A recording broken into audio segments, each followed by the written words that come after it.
자, 이 문제, 이제 말씀드린 이 모든 문제에 대한 답이 어디 있느냐? 우리가 가지고 있는 성경에 있습니다. 이 답은 사람이 줄 수 없는 거죠. 하나님이 줄 수 있는데 이 성경에 기록해 놨어요. 성경에. 그러면 성경은 뭐냐?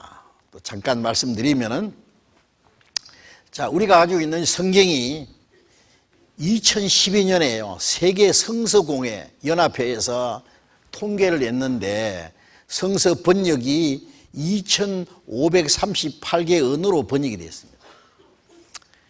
예. 이 성경이 제일 처음에요.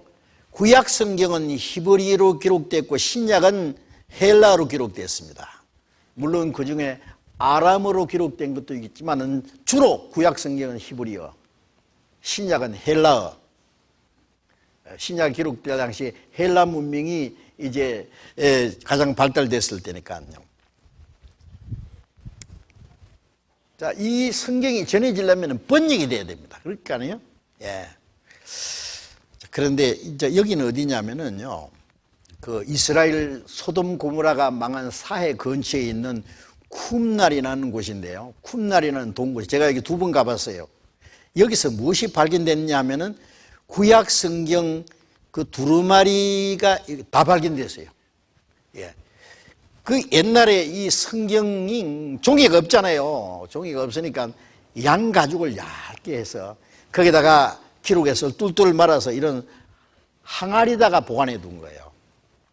그런데 이 쿰난 동굴에서요, 1952년 사해 쿰난 동굴에서 발견된 성경 두루마리 사본, 너무너무 낡았지만은 우리가 가지고 있는 성경과 똑같습니다. 그런데 가죽 두루마리에 기록해서 항아리에다가 보관을 아무리 잘해도 몇 백 년이 지나면 다 녹아 없어져요. 그러니까 원본은 없습니다. 그런데 다행히 그걸 없어질 때까지 그냥 둔 게 아니에요.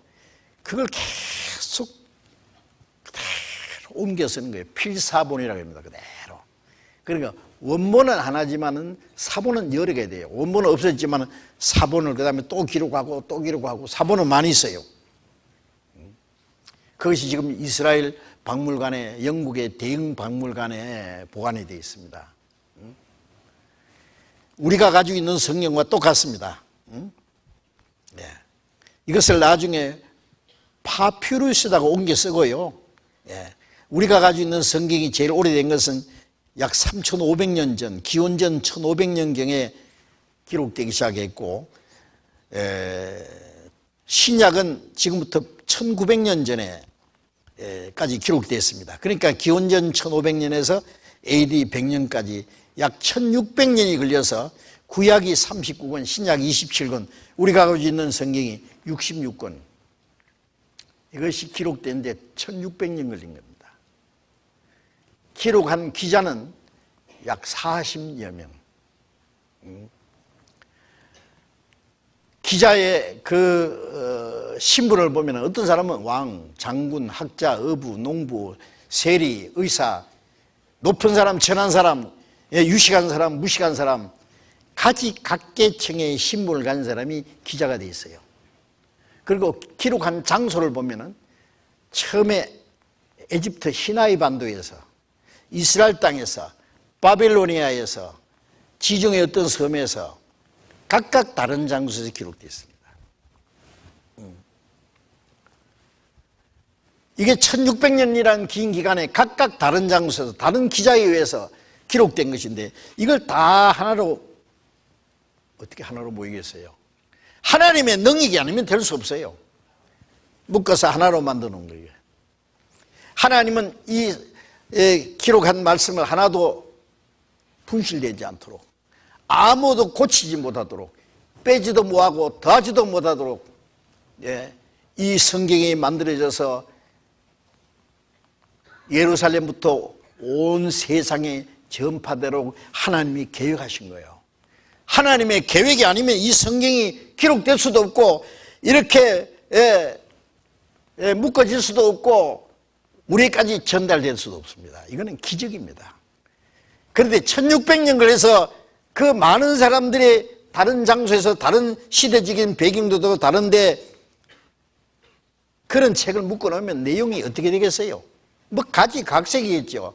그런데 참 이상한 것은 이 성경은 처음부터까지 한 사람이 장편 소설 쓴 것처럼 쫙 연결됩니다. 왜 그러냐? 한 하나님의 생각에서 나왔기 때문에 그렇습니다. 성경은 사람이 지어낸 게 아닙니다. 사람이 지어낼 수 없습니다. 디모데후서 3장 16절에 모든 성경은 하나님의 감동으로 된 것으로 예언은 언제든지 사람의 뜻으로 낸 것이 아니라 성령이 감동하심을 입은 사람들이 하나님께 받아 말한 것이라. 이사야 34장 16절에 너희는 여호와의 책을 자세히 읽어보라. 이 성경은 하나님의 책이라고 했어요. 어떤 사람은 자기 생각이나 사상을 기록해서 책으로 만들어서 온 세상에 반발하는 사람이 있죠. 이 성경은 우주 만물을 창조하신 신이신 하나님이 육체를 가진 인간에게 하나님을 알게 하기 위해서 하나님은 왜 이 세상을 만들고 왜 인간을 만들고 하나님의 계획과 목적이 무엇인지 하나님의 사랑이 뭔지 죄인이 어떻게 구원받아서 하나님에 들어갈 수 있는 것인지 그것들을 기록해서 사람에게 주시기 위해서 하나님이 사람에게 자기를 나타내기 위해서 주신 말씀이 성경입니다. 성경을 사람이 지어냈다면 벌써 거짓말을 덜통에 나가서 쓰레기통에 들어가서 없어진 지가 옛날일 거예요. 예? 지금 과학이 발달하고 지식이 발달하고 인간의 머리가 얼마나 지금 날카로운데요. 무조건 목사가 성경 하나님 말씀이라고 우긴다고 믿을 사람 어디 있어요? 안 믿어요. 예. 성경을 철저히 분석을 해서 진리인지 거짓인지 당장 드러납니다. 예. 예. 지식이 발달하고 과학이 발달하고 지식이 발달할수록 이 성경은 하나님의 말씀이라는 증거가 점점 더 확실해집니다. 성경을 없애버리라는 사람 다 없어졌지만 이 성경은 세계상에 꽉 찼습니다. 자, 이제 자, 성경은 하나님의 말씀을 사람이 받아서 쓴 거예요. 예? 사람이 이 글을 쓸 때요, 펜을 가지고 쓰지 않습니까? 펜이 쓰는 게 아니잖아요. 펜을 잡고 있는 사람이 쓰는 거죠. 이 성경을 기록한 기자는 하나님의 손에 잡힌 펜처럼 말씀하신 걸 받아 쓴 거예요. 내가 네게 이러는 말을 책에 기록하라. 그리고 하는 거예요. 성경에 보면 기록하다가 하나님 이게 무슨 뜻입니까? 물어보면 너는 몰라도 된다. 기록해서 세상 마지막 때까지 간수해두라. 지나간 역사도 있고 성경이 기록될 당시 기원전 1500년부터 그 다음에 서기 100년까지 그 기간 동안에 있었던 세계 역사 있잖아요. 그 기간 동안에 있었던 세계 역사는 에집트, 아수르, 바벨로니아, 페르시아, 헬라, 로마까지입니다. 우리가 학교에서 배운 역사가 성경에 그대로 있어요. 그대로 있습니다. 그리고 그 후에 세상 끝날까지 역사가 다 있습니다. 네? 세상 마지막 때까지 일어날 것을 말씀하시는데 기록한 사람이 어떻게 알 겁니까? 대통령이 비서에게 내 말 받아 써라. 각하 이건 무슨 뜻입니까? 너는 몰라도 된다. 기록만 해놔라. 그러겠죠? 그렇게 기록된 거예요. 여러분 성경을 이번에 길게도 필요 없어요. 일주일만 배우면 끝장납니다. 아주 속성과로. 성경을 배우시면 너무너무 놀랄 겁니다. 하나님은 무조건 믿으라고 하신 분이 아니에요. 믿을 수 있는 확실한 증거를 주시고 믿으라는 분이에요. 성경을 자세히 배워보면 안 믿을 수가 없습니다. 무슨 죄로 안 믿습니까? 믿을 수 있는 증거가 너무나 확실한데. 이번에 배우다가요. 배워보고 배워봤더니 뭐 별거 아니구만 그런 생각이 들면은요. 성경 집어 던져버리고 교회 다닐 필요 없어요. 성경에 믿을 게 없는 교회 다니면 뭐 할 겁니까? 그렇잖아요. 성경에서 믿을 수 있는 진리가 깨달아지면은 그 믿어지는 거예요. 믿음이라는 글자는 사람인 변에다 말씀 원자 쓰면 믿을 수 있는 자잖아요. 사람이 하나님의 말씀이 성경이잖아요. 하나님의 말씀 기록한 거니까 그걸 받아들이는 게 믿음이에요. 그거 한번 믿어지면은요, 교회 댕기든 안 댕기든 상관없이 믿어져요. 목을 잘라가도 믿음을 못 뺏어가요. 믿음이라는 그런 겁니다. 예?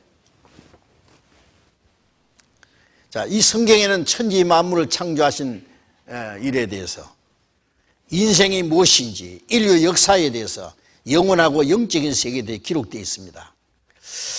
자,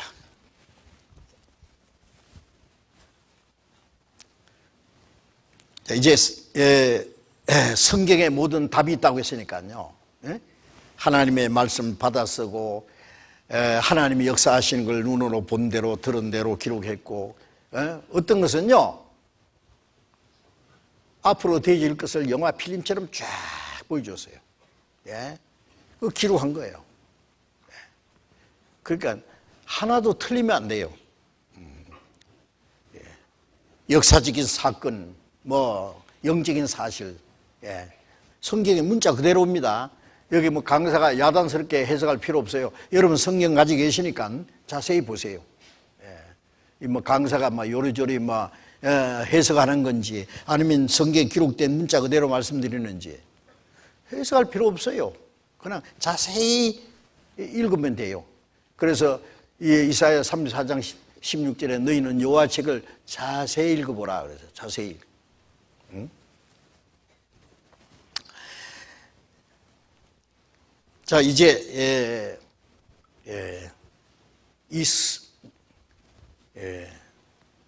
성경에 있는 모든 것을 배우는 가운데 아까 말씀드린 인생 최대의 문제가 저절로 풀어집니다. 저절로. 믿음이라는 것은 의문이 사라져야 믿어지는 거예요. 마음의 의문 하나도 안 풀어졌는데 입으로만 믿습니다. 뭐가 믿어져야 믿어지나. 예. 모든 의문이 사라질 때는 믿어지는 거예요.